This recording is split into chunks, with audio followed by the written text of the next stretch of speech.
to the Horror Unmasked podcast, where we unmask the monsters and explore the lore. Today, we will be dissecting Smile. Let's start this therapy session. The film opens on a woman, clearly dead, laying on a bed with what appears to be vomit, and it pans to her night table only to reveal pill bottles, and as it continues to pan, there's a little girl standing in the doorway. It then jumps to a woman waking from the dream she had as she is in her office. She's getting a call to go talk to one of her patients, as she is revealed to be a therapist. She's trying to help him through one of his episodes. And then it shows a bird's eye view of an ambulance coming into the hospital with a woman who is clearly in distress, strapped to a gurney. It pans to a door as Rose, the therapist, enters. She talks with her boss and discusses a patient, and he advises her to go home, as she has been there since the late shift. As she goes to leave her office for the day, the phone rings, and she immediately comes rushing back into her room to answer the phone. She is then informed of a patient she is going to see named Laura. As she goes in the room to speak with Laura, she is in the corner and clearly in a state of distress. Laura tells her of something she is seeing, something that no one else can see, and that it can look like other people or those who are close to her who have died. Rose asks what happens when she sees it, and Laura tells her that it smiles at her, and that it's not the friendly kind of smile, and that it is affecting her life and mind. Rose asks if there's any mental illness in her family, and Laura gets upset as she says it tells her things, and that today she was going to die. Obviously, Rose doesn't believe her, and she tries to explain it away, but Laura looks away and breaks down, believing she's going to die, and no one is going to believe her. When Rose tells Laura to look at her, Laura screams and freaks out in a panic. Rose is shocked and attempts to look around, but she goes to her emergency phone and calls for help. But when she turns around, Laura is not on the floor where she left her. The flower pot that was on the table is destroyed, and Laura is standing behind Rose with a shard of the pot in her hand. As Laura smiles at her, she cuts a gash all the way across her neck. Rose slumps to the floor in shock. The scene changes, and Rose is in a room talking to detectives, asking what happened in the room, and all she says is she was smiling before she killed herself.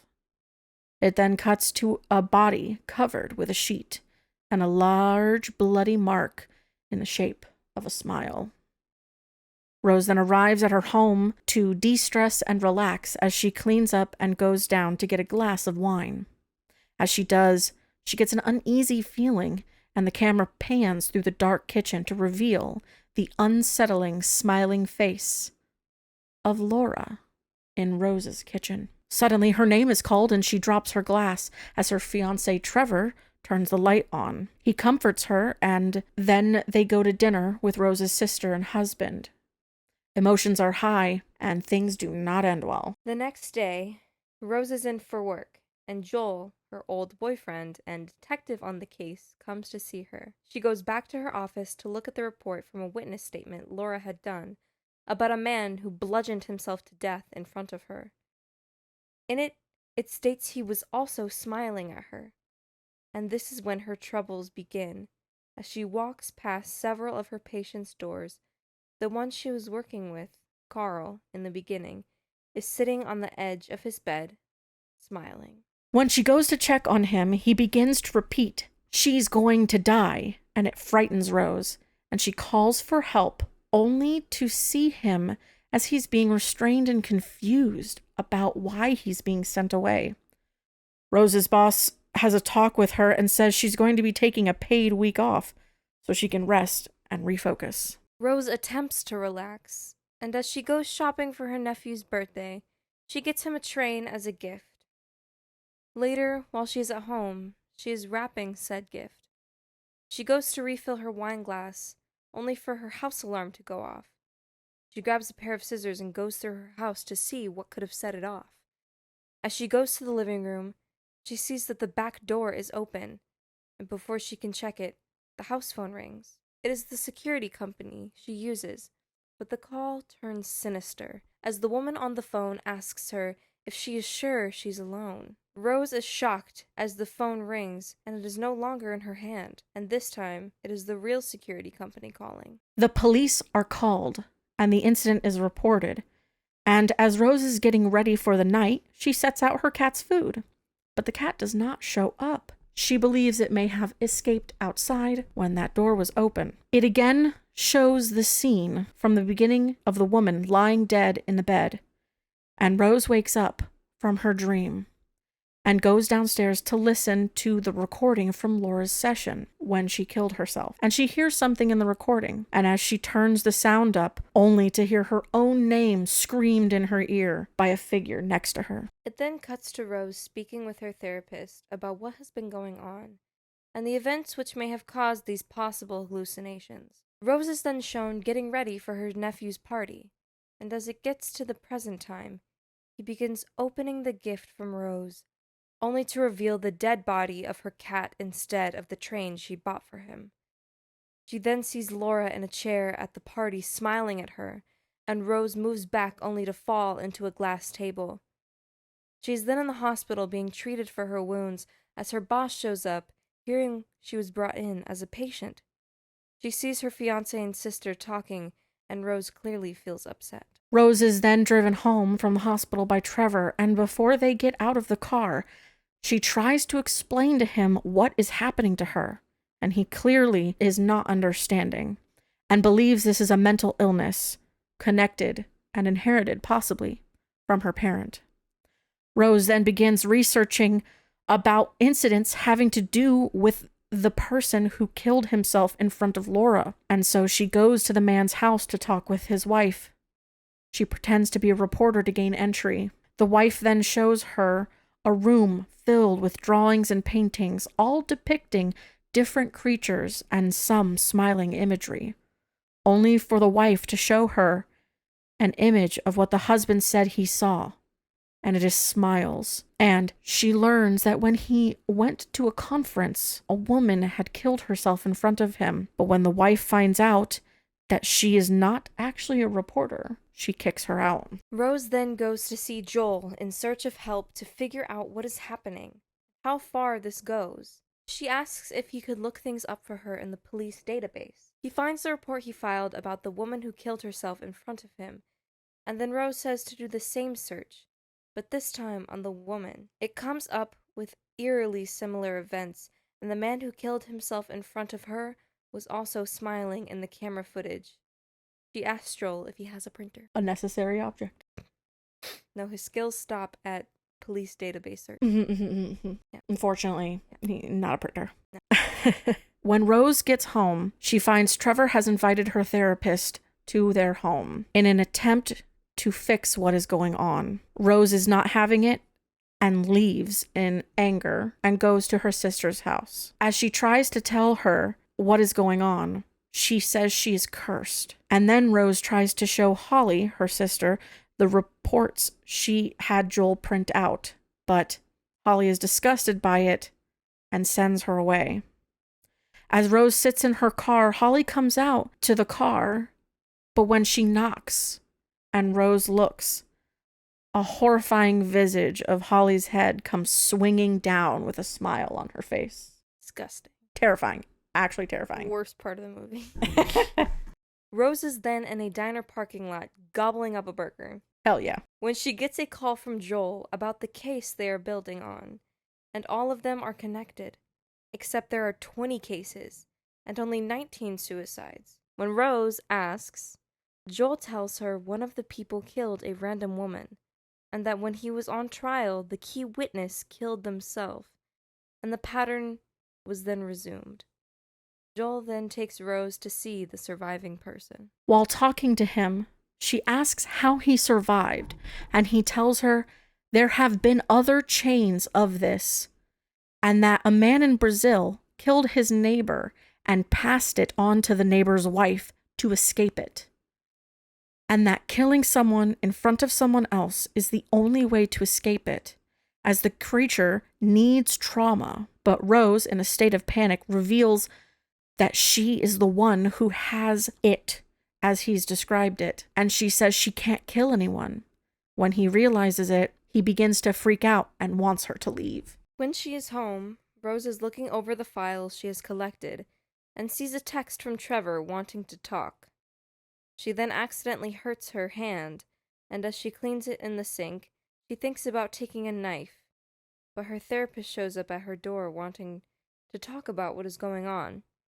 When the house phone rings, she takes it only to hear her therapist's voice on the other side and realizes the person in front of her is the thing as it begins to smile. That would be the worst thing Yeah. possible. I feel so bad for her. Like, oh my god. Shocker, also, they have a fucking house phone. Like, this was a 2022 film. What you doing with a house phone? Anyway. Get a cellular device like the rest of us. Anyway. The scene jumps to her in the car with a knife, and she goes into the hospital where she works and goes to the patient Carl. And just before she attacks him, her boss walks in. She begins to stab Carl repeatedly. And as she stabs him, Carl almost seems to mock her cries. And as her boss screams, he suddenly begins to rip his own face off, and she startles awake, still in her car, outside the hospital. Her boss sees her car, and he comes to talk to her, and he's worried about her. And then she realizes, to stop this, she needs to be alone. She decides to go to the old abandoned house her sister, and mother used to live in, to face the monster there.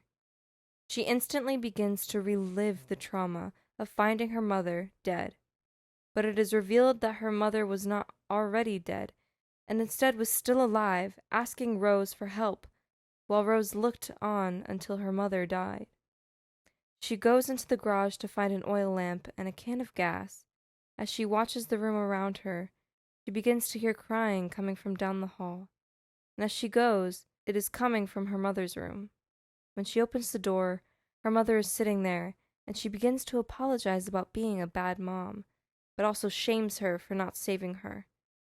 Then, the figure begins to change and grow into a tall and lanky creature. As it chases her down the hall, she is thrown by the creature, and it begins to choke her. She reaches out and grabs the burning lamp and throws it at the being, setting it on fire.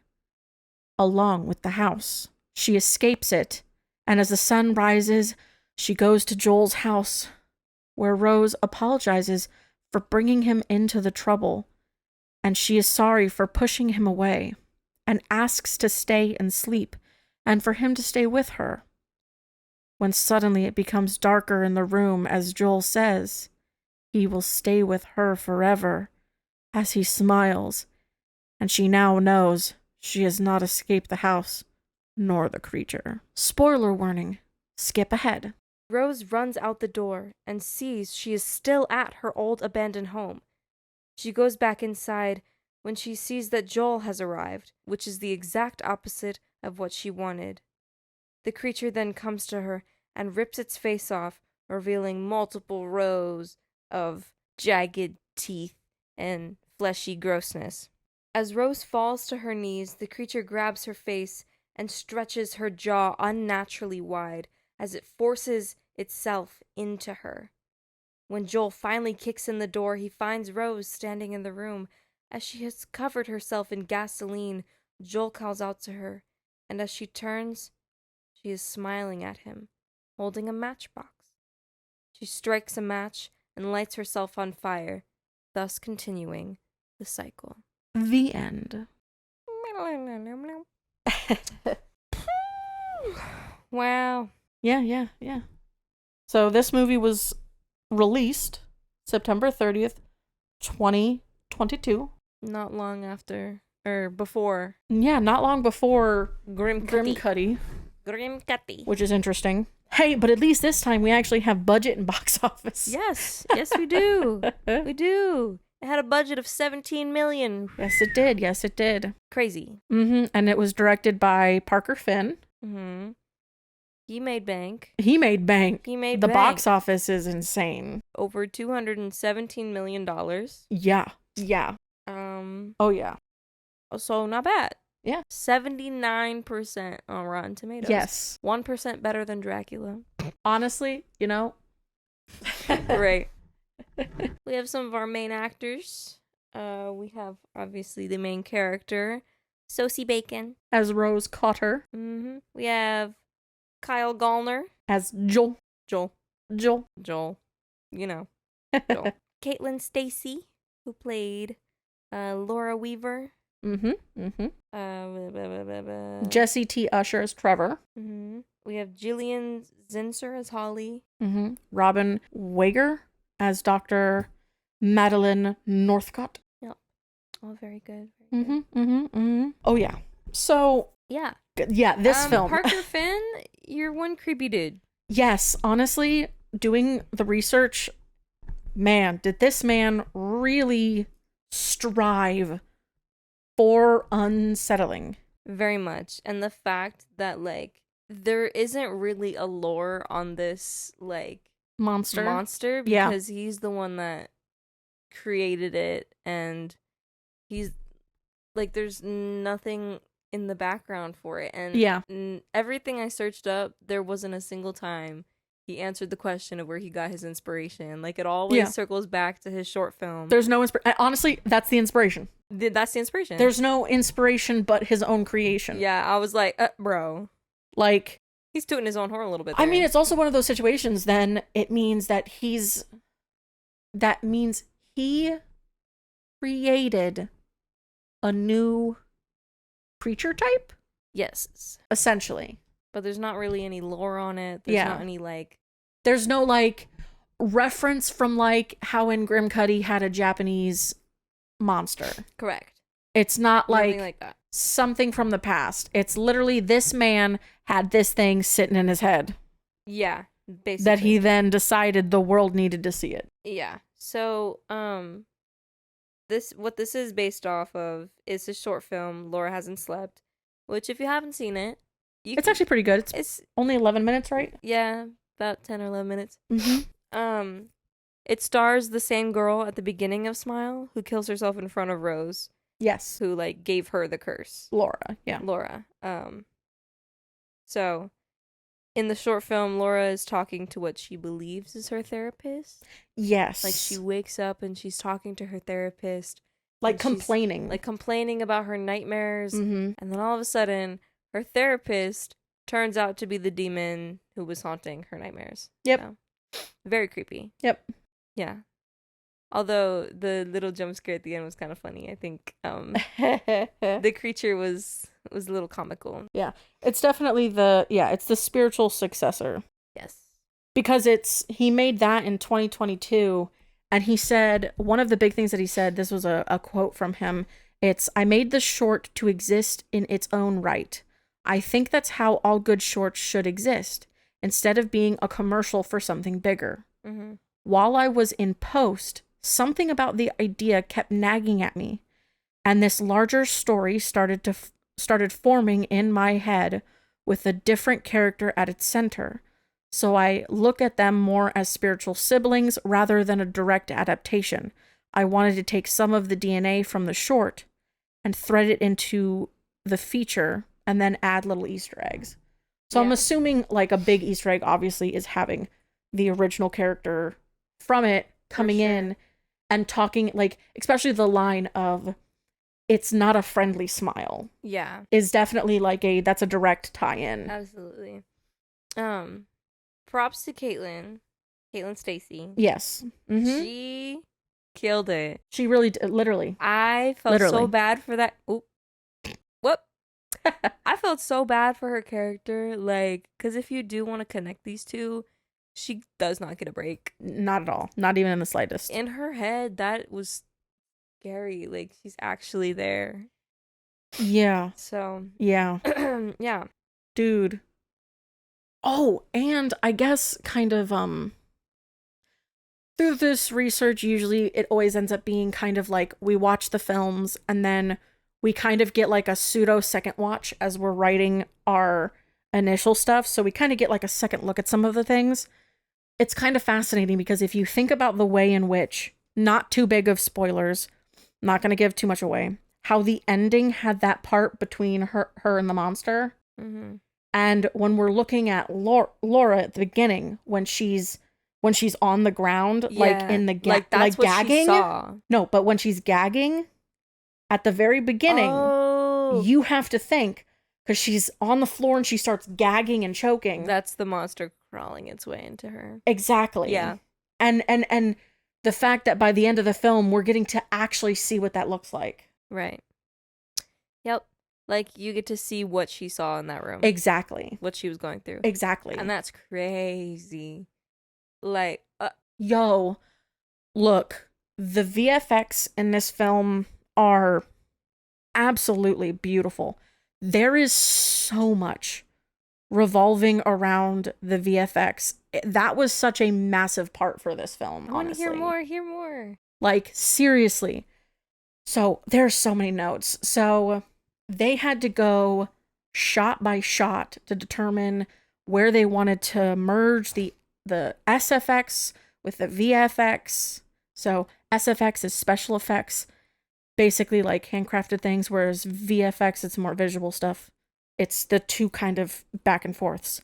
While staying, firm with the shooting, they actually became real close with the production team throughout this whole thing. They were working with the art department to determine parts where the CGI would be. They had like building facades where they would actually have to go in and like even CGI extend like they would do all that kind of stuff, like when the monster's going down the long corridor in like the abandoned house. Mm-hmm. The art department actually made the corridor smaller so that when the actor was crawling through it, it would actually seem and appear that the monster was larger, really, but in reality it's just a small corridor that they're coming through. I'm not gonna lie to you, the first time I watched this movie, I watched that whole part through my hands. The whole thing. It's creepy. It's honestly, it's a lot. It's a lot. God damn, did Parker look. He did real good with figuring out these scares. When I say he's a messed up dude, he's a messed up dude, but he's brilliant. He's a brilliant messed up dude. He's a brilliant messed up dude. Yeah, because like even and honestly, because of them, they were brought in, a lot of the visual artists were brought in pretty early into the design. So they did a lot of pre-visualizations using like drone shots and things like that, like when they were doing over the hospital. I loved a lot of their shots in this movie, especially the one where it's like she's like driving to the abandoned house, and I mean, like, and even in that regards, so eerie. when the fire scenes, it had a lot to do with the fact that the reality in the fire scenes were crucial because they were using real fire. They were actually setting something on fire. Mm-hmm. So they had to have it perfect. And have the meaning and everything be in there because they had to get the fire shots in one take. Yeah. Because if they burn that thing down, keep burning buildings. No, you can't. You can't be having to build stuff that just increases your costs. Yup. Building and burning and exactly. Yeah, what a waste. And it's actually the Artery is the production company, and they did a lot of like R&D, research and development for the fire shots. And here's what's even crazier. They did so much R&D for the shooting of the real fire, and then when they started to add CG fire into it, there were CG fire. There was CG fire? There were CG arms. There were CG... there was so much CG that I'm shocked, because there's no way in hell you could have told. No, I literally thought the only like CGI in this film was like a lot of the monster. The monster. Nope. There's so much. So like... He focused on practicality. Yeah. Everything needed to feel as if it was captured in camera. Which yeah. is, they did pretty good on that. But they were working very closely with the SFX team about how to mix it. And they basically made it so that much of the VFX was invisible and very difficult to see. Whether it was the scene of the camera diving into an actor's eye that required stitching multiple takes, a CGI scanning like Sosie's face a drone shot that had to be fully rendered into CG. They spent weeks. I mean, even the monster on fire, it was a CGI character, but it was a stunt performer who was on fire Oh my gosh. was used as a reference so that they could then add CG onto it. Oh, so they went crazy. Oh, They said, yeah. "Oh, we have a budget of $17 million. We're gonna use it." I mean, yeah, it's literally like the most difficult, and clearly the most difficult part that they said was the climax. Yeah. When the monster of Rose's mom catches on fire. Yeah, I did. They Some of did that. shoot references of stunt doubles doing the same movements.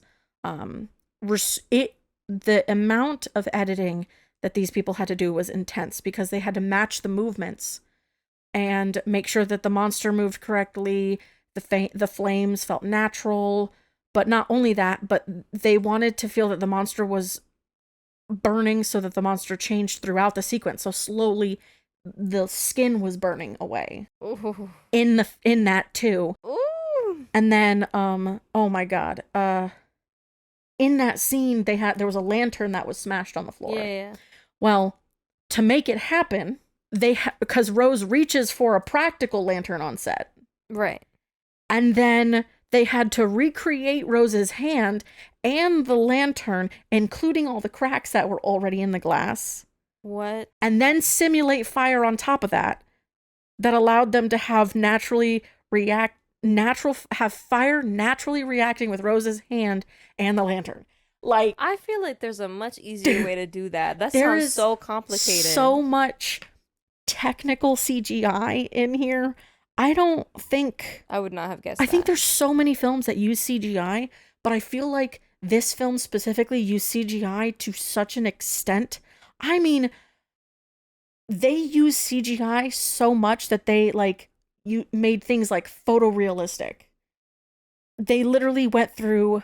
They photogrammetry scannings of numerous props, buildings, prosthetics, and several actors for CGI recreation, basically making the photorealistic. It's like, you know how in video games that they've have like the Unreal engines where they make stuff look so real.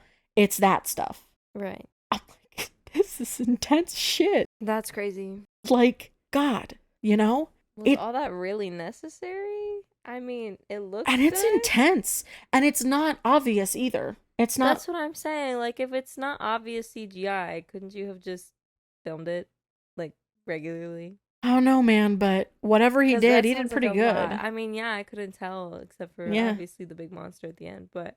It's wild how much work went in and how much CGI. I mean, shit, even for... I'm trying to think of one of the other movies that we've done that would have had a lot of CGI done in it, but I feel like that would have been... It's not Dracula. Yeah. I don't even think... I would think Megan had more... Because Megan herself. But I'm like, this has more... Grim Cuddy. No, I'm just kidding. Than even Megan had. Yeah. Like, this is probably the most that... This is like halfway to an animated film. Oh. With how much CGI they did. Like, it's intense. Crazy. It's intense how much. They did a lot of work on this, which is shiggity shocking. And I actually got his influences for some of the film. Please. No. I looked at so many interviews and articles and I couldn't find Jack Diddley. So I found some. I found some of his influences for the film. All right. He said that Rosemary's Baby was on his mind in a big way for this film. He said, I was thinking what's going on with Mia Farrow's character in that film, in the way that she's being gaslit and is not being believed is palpable. But also, Todd Haynes' Safe was on his brain constantly as well while making the movie. It's one of his favorite films, I guess, and it had a lot to do with the level of anxiety and the way it placed you in that feeling of the anxiety of Julianne Moore's character. And it just doesn't let go. That was something that he wanted to accomplish with his film. So he basically had inspirations from stuff of like people not believing you when you're telling people that stuff's going on, and then the anxiety of just the film in general. Yeah, I mean, I guess I'm not shocked by Rosemary's Baby Yeah. because a lot of people were saying that this movie stole a lot from Hereditary, Oh. like plot-wise. Personally, I don't really see it. Yeah. Like, okay, what they said was trauma from your mom. Oh. Well, that's a lot of And films. that's where the similarities end for me. Like, I don't really see how the rest And is... that's just a common trope. Other than Payman, you know, breaking people down Yeah. mentally. Yeah. But to it was very steal their different. soul. But it definitely, I didn't make that comparison when watching this because it's done in completely different ways that I didn't see these two. Yes, and I feel like in Hereditary, the whole haunting and everything felt much more subtle than this. This was like in your face, it's constantly happening. Yeah. You can't even trust your own eyes. There's no break. Whereas in Hereditary, it was like every once in a while, and like how we talked about in that one, it definitely focused more on the family drama than the haunting part. Mm-hmm. This one was all just haunt your soul. Yeah. But if we want to talk more about this entity, within Smile, there's not really a whole lot to say. It just collects souls, you know, and just constantly trying to get new ones. It's trying to get one every single week. Yes. Like, calm down, dude. It really is. That's a lot. You're being a little selfish there and greedy. Hell yeah. But apparently, I guess with each one, it gains strength because I guess it told Rose that she would stay with it forever. Yes. So yes. Every soul that it takes, it gets stronger and it stays like every soul stays with this demon type thing. You know, the other thing that I noticed in the film, which also maybe be a correlating connection. Yeah. So Rose herself had her mother who passed. Yes. The man, Laura, she had her grandfather. Uh-huh. The man who killed himself in front of Laura had his brother. Right. So, and they're all like, so far every one of them had like something traumatic, something close to them. Yeah, exactly. I think that's definitely that the creature used against them. I think that definitely determines its next victim, because I'm sure Joel has somebody in his life. That motherfucker. Can we talk about that for a effing second? Yeah. What you want to say, Joel? Joel's just gonna be a running joke now. Dumb bitch. So the whole latter half of the film, once she realizes that the big thing is she has to be alone, that if she's alone, it won't pass on to anybody else, regardless of whether it takes her life. I think the entity could have interfered a bit. I feel like that was what it was doing at the end there. Yeah. When it was like trying to make her feel like she was safe. Yeah, that, and also just like if it can warp reality. Yeah. It can cause Joel to come to the house and kick down the door. Exactly. So, and it's how much of that is really Joel and how much of that is this creature? But even regardless of Joel being a dumb bitch and coming to the house anyway, regardless and breaking the door down, even though he knows of the bullshit that they've looked up. He knows. He knows that when he walked in that effing door and he saw her turn around and smile and hold a fucking box of matches, he could have shut his mudda effing eyes. I feel... or turned to F but around. That's what I'm saying. Like, I feel like at a certain point, the entity probably has a hold on you already. And, like, no matter what you want to look away, you can't. I don't know, man. Because Joel fucking knew. Well, because also the other thing you have to think that the other guy made it out by killing someone. That's true. I think Joel's the type of guy to probably gonna get out of it by killing someone. He's a detective. He's a detective. So he can get away with shooting someone on accident. Get away with killing someone. Like, I shot him on accident. For real. He got out of it. He's definitely gonna get out of it. Sequel cracked. Sequel cracked. But Jesus Christ. I mean, see now, here's the thing. And there is a sequel. Oh, there is. Yes. There's going to There's be? going to be a sequel. Oh, For Smile. well. But here's the thing. I swear to God. Finn, listen to me. You definitely are not listening to this podcast. But Finn, listen to me. Finn? Yeah. Parker Finn is the director's name. Right. Parker Finn. Sorry, I'm still thinking about Black Phone. Oh, you're still listening to that? Sorry. Yes. If that's not a hint of what our next film is. What? Anyway, listen, Parker.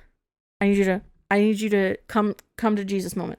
I need you to actually write out the effing lore for this monster. If you're going to make a second Please. film, there needs to be like some weird ass grimoire that someone goes and find, or some weird occult book that's like, this creature, this is the name of it, and this is why it does these things, and this is where it's from. And if you don't decide that it's from something in the real world, make the lore, because right now it's just a creature that smiles at you and feeds on trauma.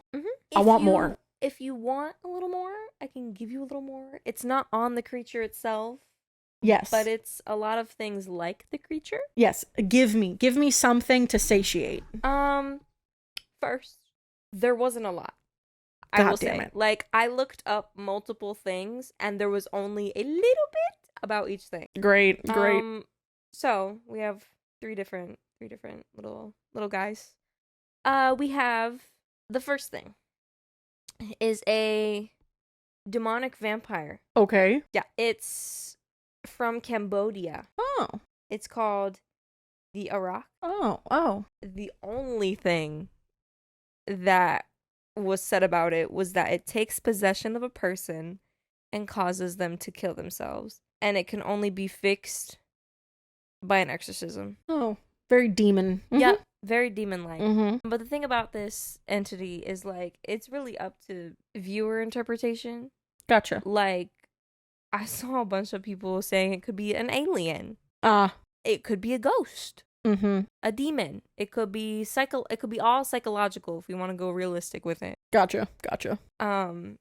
Just like all of these things. So, but that was one thing. Not super concrete. Not super concrete at all. Great. But if you want a little bit of, things that are like this creature, yes. I have a couple more. Okay. But that's all that was said about the Arak. Gotcha. That's it. That's all I could find. I feel like there should be more lore. If it's a creature right. from Camp, you'd think. That's what I'm thinking. There'd I'm be like, more. why wasn't there more? Yeah. There was another thing called a soul eater. Mm-hmm. So I guess they exist outside of time and space. Gotcha. So we're getting into more that alien type. Yes, that sounds very alien. It does sound very alien. Basically, they move into a space and they nest. And I guess it can take on the appearance of that home or space. So because it can go between worlds, it can snatch the souls of people, take them to their nest, Yeah. and then they feed until that soul is gone.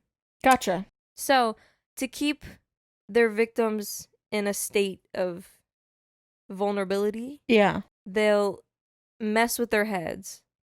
It's like that mental health thing again. Yeah. Like this creature in Smile. So they'll mess with the reality in the mind. Yes, it'll show them images of, like trauma they've been through, people they love, like being hurt, just a bunch of stuff. Yeah. And soul eaters, I guess soul eaters originate from Africa, Oh, Nigeria. I'm thinking Hausa about people. the frickin' anime Soul Eater. Yeah. That's what I'm thinking When about. I did do research, that anime did come up. I was like, that's not right. But very similar Yeah. in the idea of. Yeah, but I guess it's these things are very connected to witchcraft, zombies, and Gotcha. Yeah. werewolf type stuff. I'm like, makes it, less believable with the whole zombies, werewolf type. Yeah. There's that. Not a whole lot. Wow, that's shocking. And then one last one. Yeah. We have something called a Lorophage demon. So, they feed on traumatic memories Oh, yeah, okay. That makes sense. and like human emotions. They wear human clothing. They look like people to disguise themselves or Huh. whatever. They don't actually look like people, but they wear clothes like people clothes. Yes. In order to, you know, Falsely blended. yes. But I get they're creepy looking. In the pictures, if you look it up, they're kind of cute. Cause it's all like cute little animated pictures, but Gotcha. this description, not so much. It says they are completely hairless. They have gray skin. They have small openings so that they can hear on their head.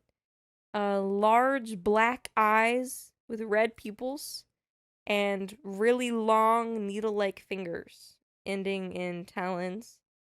And then here it says an insectoid proboscis. Proboscis. Instead of a nose and mouth. I'm like, that sounds both scary and real and stupid. very stupid at the same time. They got a A proboscis. proboscis. It sounds scary and it sounds stupid and then it looks cute. Uh-huh. I'm very confused by these things. Yep. Mhm. But basically, they use their long claws. Yeah. And they stick them in their victim's head, and they use that to feed and kill their victims. Basically, it makes their victim relive all of their trauma all at once. Ooh. So they go mad, like they go yeah. crazy before they die. Great. That Yeah. sounds fun. Really fun stuff. I would say that would probably be the closest. That would be the closest. I think so too. That's why I saved that for the end. I was Yeah. like, I would definitely yes. say that's the closest one. But like all of these definitely have to do with mental health, trauma, suicide. Yes. And I was like, that Yes. apparently there's no other demon or creature that has to do with causing someone to kill themselves or things like that. Like literally all it was the Iraq from Cambodia. I was like, Yeah. how is there not more?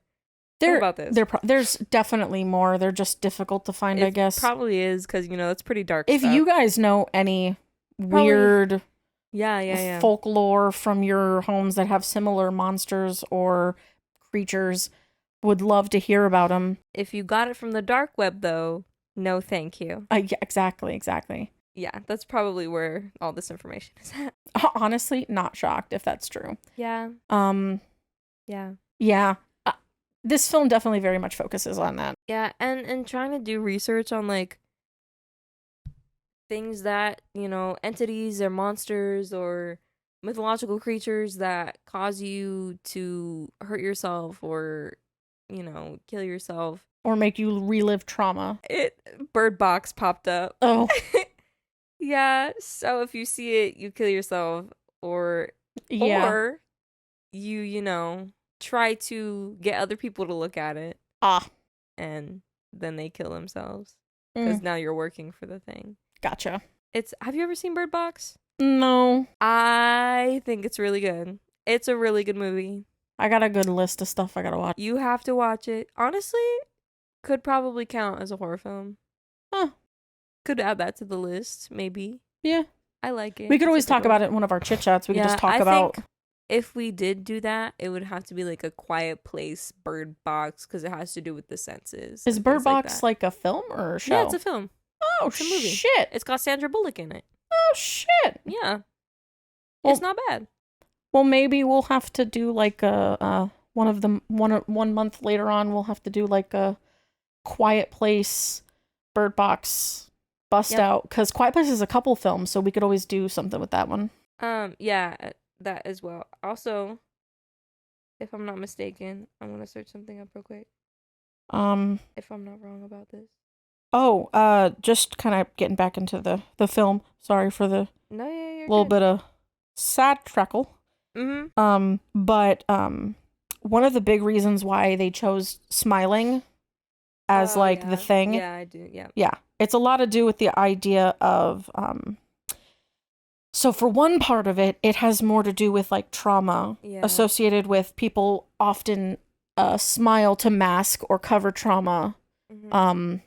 as it represents how, people, even though they go through a bunch of terrible stuff, they will smile to cover it. And another big thing is trauma is trauma.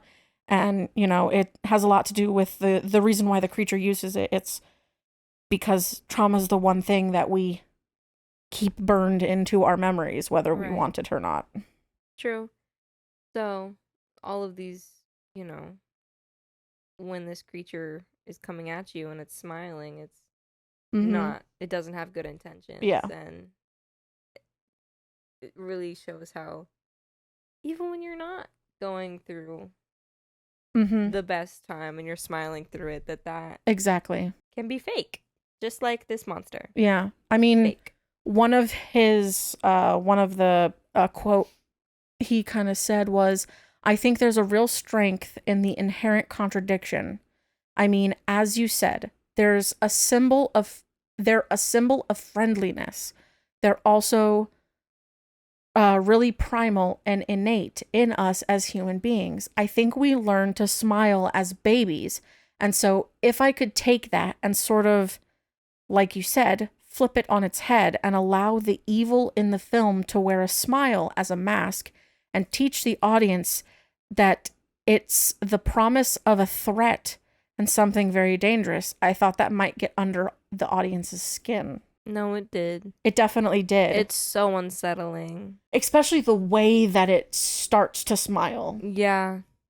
Because it's just like, When it's faking to be a person and then all of a sudden it just yeah. grows the smile across its face. Not cool. No, thank you. Not cool. Don't want it. Mm-mm. Did you hear about the promotion, how they did their promotional stuff for this film? No. I I didn't have watch a lot. You know me and my fucking promotional hate. stuff. No. Not in that way. Nothing you could watch. Oh. You'd have to have been there. Hello? Oh, yeah. So apparently, in their marketing, Oh, I think I did see this. the actors would attend Major League Baseball games Yep. and smile directly in the camera behind home plate. No. And Why? the thing is, and they wouldn't interact. They would just smile. And I guess it was really effective. The inventive advertising plan proved to be effective as the film made more than its budget back at the box office. Oh, for sure. In just 1 week alone, in the opening week alone, they made more than they spent on the film. That's really And it's like, it unsettled so many people because of the smiling people. cool. Right. Like, what? First, Terrifying. yes. How do you stick to that? I would have lost it. Like, You went would've to broke? real events Yeah. and They went to stayed real like shit. this, even through the people interacting with them. Mm-hmm. Second, why a baseball stadium? They were just deadpan smiling. It's because usually they're recorded, so they stayed behind where there would be common recording happening. I suppose. Like, But there's dude, so many different types of games they could have gone to. I don't know why it's Major League Baseball, but you know what? They chose Major League Baseball. Yeah. But it's like, just imagine you're just there with your family or whatever. You just look over, and there's just this woman just smiling menacingly. I think I would Very shit myself. deadpan smiling. I'm like, nope, we're gone. We're leaving. Yeah, I would shit myself, and then I would tell my whole family, we're leaving right now. Right this second. Thank you. Oh, yeah. But, yeah. This film is definitely wild. It definitely speaks to mental health and trauma and how getting help for these things is really important, and how you shouldn't be alone in these things, I think. Yes. I mean, it's weird because, like, it's obviously passed down from one person to the next. But I think if you don't deal with your trauma, that's why this thing latched on to them. Yes. Like, it's people in because their they life refuse to grow. and they just latched on. Like, even Rose's sister was saying, like, you just can't let go. Yeah. And I think it's a big thing. Like Like obviously she had a therapist, but exactly. I mean, she refused to, even in the, well, you also have to think, okay, so you also have to think, she's been lying this whole time. yes. Yeah. She's been keeping a massive secret. Like That, 'cause which is she- why I think she felt the guilt to keep the home when Yeah. her sister kept being like, just sell it. It's a piece of junk. 'cause And she she's keeps like, holding no. on to everything because she's been lying to everyone that her mom was already dead when in fact she was not. She was still alive and actually asked her daughter to help her and to But- call the police. That's And instead she stood there and fucking let her mom die. but here's the thing. As a child, Oh, yeah. you shouldn't have to go through that. I agree. If your parent is willing to do something like that and Mhm. you are a child, Mm-hmm. you cannot beat yourself over. You Oh, cannot yeah. beat yourself up over something like that because that is not your fault. Your parent should have been Smart enough. smart enough not to put themselves in a situation like that. Yeah. Or at least Coherent Not- enough. so selfish that they would put you in a situation like that. Exactly. And I feel like the other thing is even in the film, even though it's the monster she's speaking to in that scene with the mom, Yeah. it's, I was 10 Mm-hmm. and you were a monster. I was scared of you. Yeah. That says a lot. Mm-hmm. So I think even though she went to therapy and she became a therapist herself, she never actually worked through those Mhm. issues that she had because she didn't tell anybody Yeah. Which at is all. honestly why I think throughout the film, especially the beginning when she's still at work, it's the idea that she's staying too late. She's staying working too long. Yes. She literally is told go home and the phone rings in her office and Yeah. she hears it and she fucking runs back to keep Yeah. working. She's made her whole life fixing others and avoiding her own problems. And in the end, that was the worst mistake she could have ever made Yeah. because it caused her all this trouble and ended up, Right. so. Yeah. The worst trauma of it all, the cat. Oh my God, fuck that. I'm so mad about that. No, I was too. I was like, not Mustache.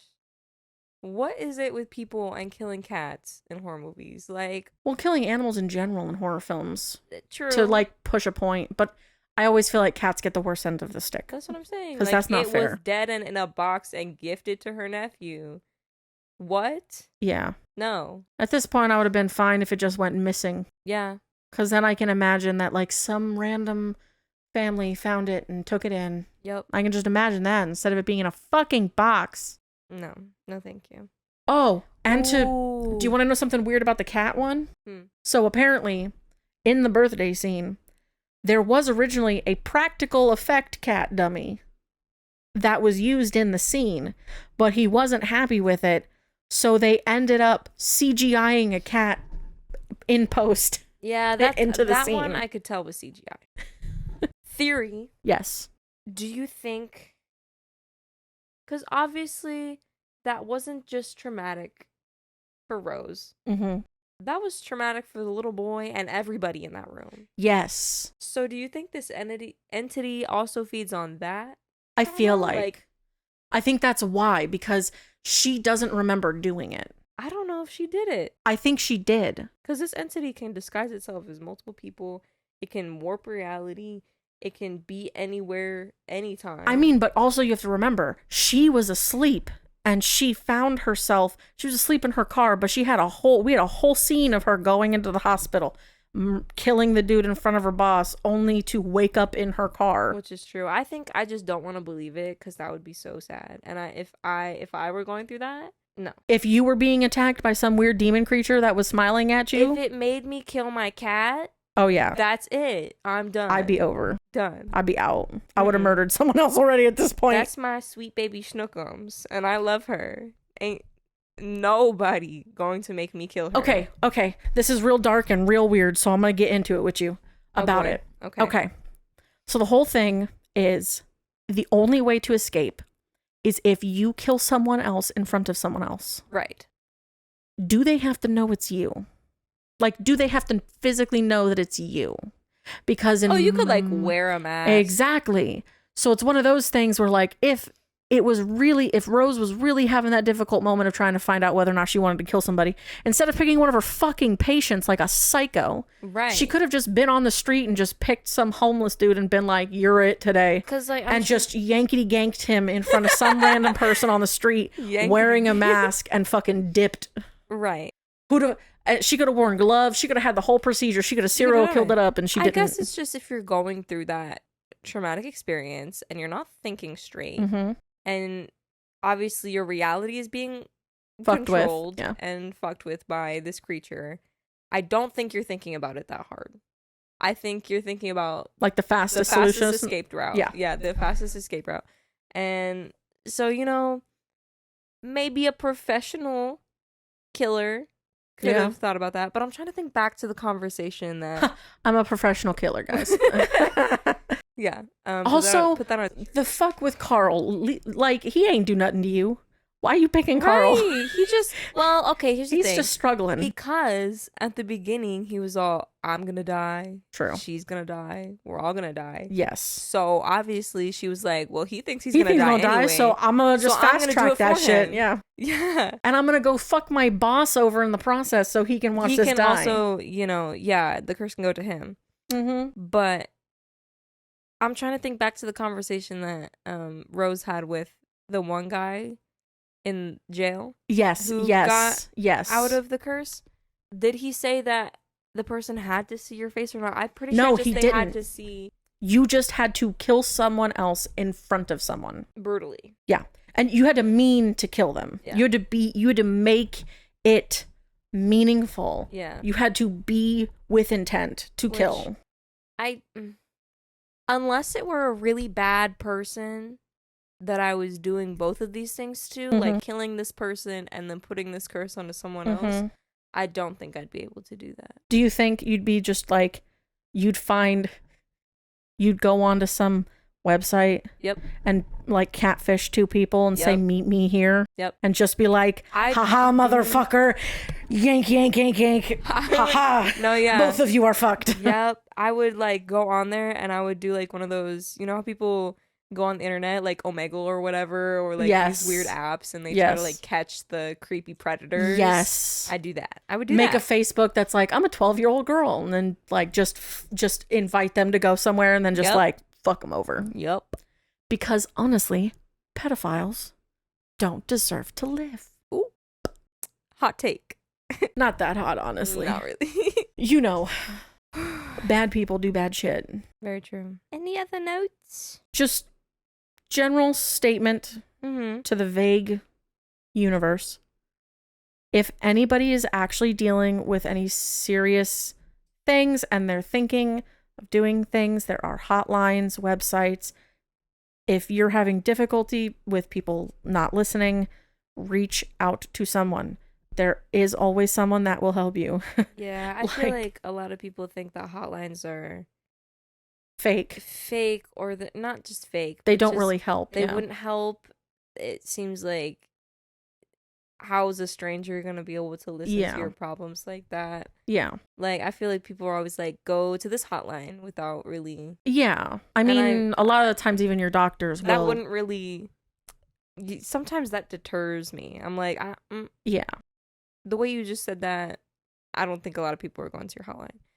But, you know. Like, reach out. Yeah, just reach out. Reach out to someone. Someone, anyone, even if it's not a hotline. Yeah. Reach up to, like, talk to someone. If you don't feel comfortable talking to your family, try to find a friend. If you don't feel comfortable talking to a friend, find someone professional or not. Like, if you're in school, talk to a counselor, talk to a teacher you trust. Even though I know talking to them, it's a little weird because, you know, teachers are forced to report things but like honestly, that. If you're in a state where you're like, I'm telling you these things, yeah, please can you do it for me?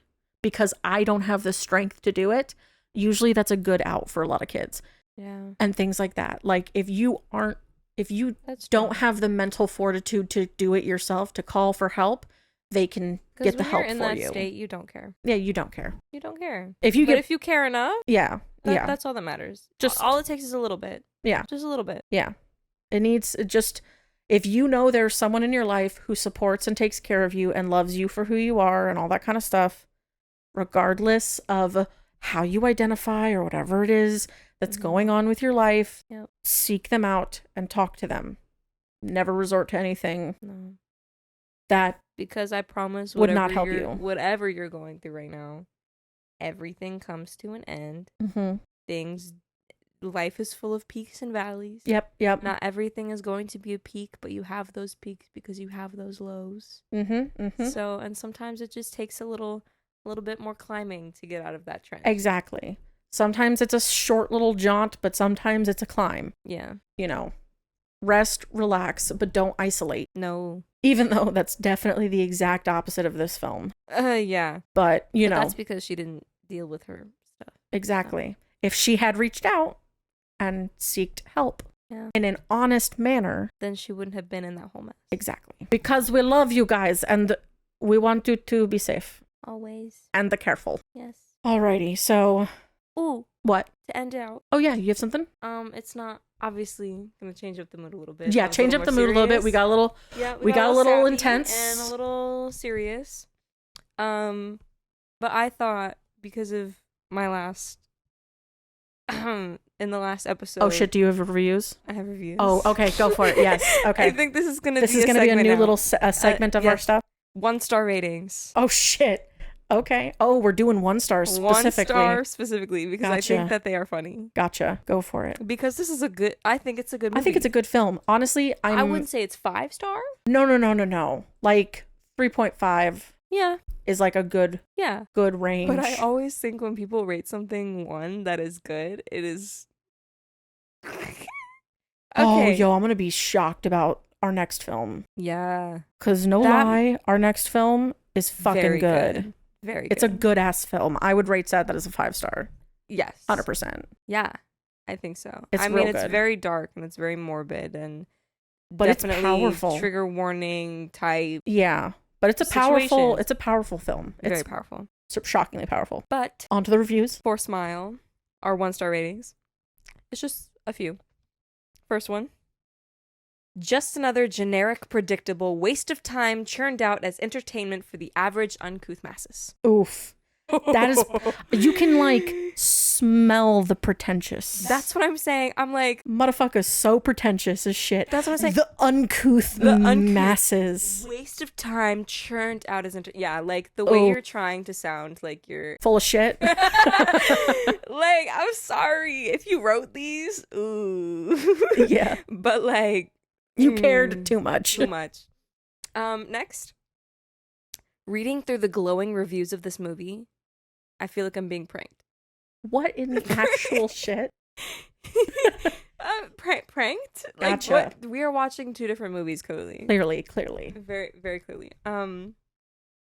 This next one, hilarious.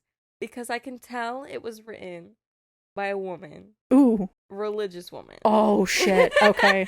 Let's go. It goes, I watched it, and let me tell you, it's demonic. Gotcha. All caps. Satan tunes this new stuff coming out. Like, what was that last part? Satan turns. I don't know what that last part was. Satan turns this new stuff coming out. Satan tunes. Do you like have a copy of the thing? I do not. Right there. That's wild. But that's some wild just stuff. Saying it's demonic and Satan was involved and that God would hate this. Like it was a very long review. It was long. All of these were long. I picked out the gold. You just cut the gold parts out. Oh God, yeah, for sure. This last one though, yeah, hilarious. It's a little longer. Gotcha. She goes, I am gobsmacked. Gobsmacked with how horrible the plot is and ending is. All caps. If I could give this 0 stars, I would rather watch Gymnastics Academy with my 3.25-month-old daughter.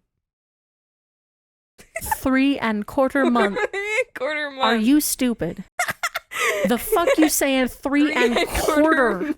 I'm more hooked on the fucking 3.25 than the fucking gymnastics or whatever the fuck she said. Like every part of this. Do you want to know how? Worse. Hey, bad reviewers. If you don't like a film and you're like, I want to give this 0 stars, but you give a review and give it a 1 star, that means you're giving it a fucking star. Just don't review it, and then guess what? You gave it a 0. If you don't write it, it's a 0. Yep. I love the use of gobsmacked. Gobsmacked. I am gobsmacked. I feel like I haven't heard that one in a long time. No, same. That's why I was taken aback. I was like, Gobsmacked. I read gobsmacked and I was like, oh, it's going in. It's going in. So yeah, the 3¼ month old is crazy. 3¼ month old. 3¼ month. So is that She's just 3 a fucking months? 3-year-old. Stop. Or is she She's 3 just months? 3. And quarter month. I think she's 3 and 1/4 month. Torture. I don't fucking know. What does that even mean? Just call her a 3-year-old if she's a Also, fucking 3-year-old. I'm pretty sure Gymnastics Academy. And usually is like, when parents refer to their child as months, it's just they're 3 months, 6 months, 12 months, 18 months, 24 months. But once you get to like 3-year-old, bitch, it's 3-year-old or 3.5. Don't get all twisted in your no, knickers. it's true. After like, You know? Don't I'd get your say panties in a after bunch. like a year and a half, you can stop saying it in months. Exactly. Like It's once you reach because- 18 months, that's it. It's because they make clothing all the way up to 24 months. Yeah, which fine. But And if that's your why they child refer is to their kids. 3 years old. You just say they're 3. Like, why would you say that they're like 3 and 30 months old? they're 30 months old. Just say that they're 3, and then when it's halfway through till their birthday, you just say 3.5. Yep. If you really 3/4 month. if you really want to get that fraction in there, because people fucking love fractions for some goddamn reason when I it don't comes to know. birthdays. I don't know. I mean, I like my half birthday, but that's also because it's on St. Patty's Day every year. So it's on the alcohol day of the year. Yup. Let's get crunk. Girl, you're Kiss only me, going to be I'm able to get crunk Irish. now.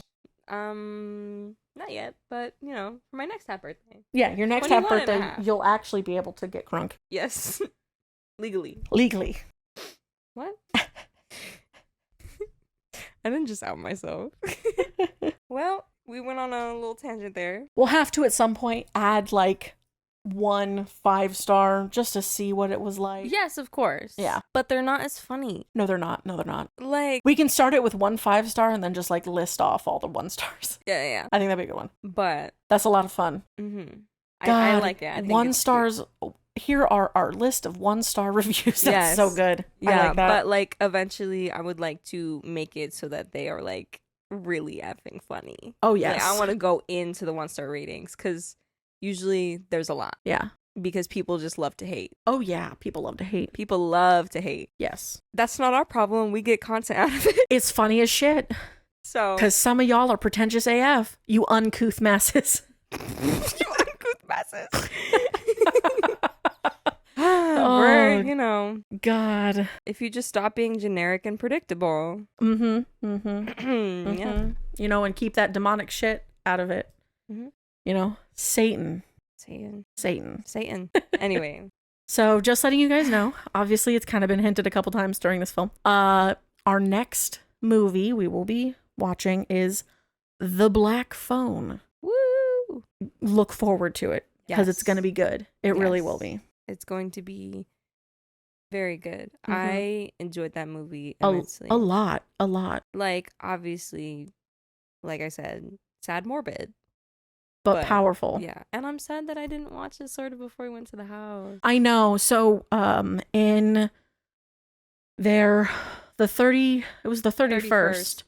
So it was last year. Yeah. Last year they had a house that was Blumhouse, and it had 2 different themes to it. It had from the movie Freaky, and then it had The Black Phone. And I wish we had watched it so that we could better Yeah. understand the house, because I Mhm. feel like that would have been really Because I feel like I something. remember hearing the kids' voices playing through the house. And I feel like, man, that would have been so good if we had seen it. Yeah. That's why I want to make sure that for the most part, when we do HHN this year, I would like to attempt to see most of the films if there are when they're related. Right. I know that the one film, Exorcist Believer, is going to be a bit more difficult to probably see close enough in time for Yeah. it. So, but I'm not too worried about getting that one. I watched the trailer for it, so I feel like that's fairly okay. Yeah. But yeah. So anyway, follow us obviously on Instagram and Twitter at Horror Unmasked. Listen to us on Spotify, iTunes at Horror Unmasked Podcast, and follow our YouTube channel at Horror Unmasked Podcast. And with that, Only one thing left to ask. Will you fear? or will you fear not?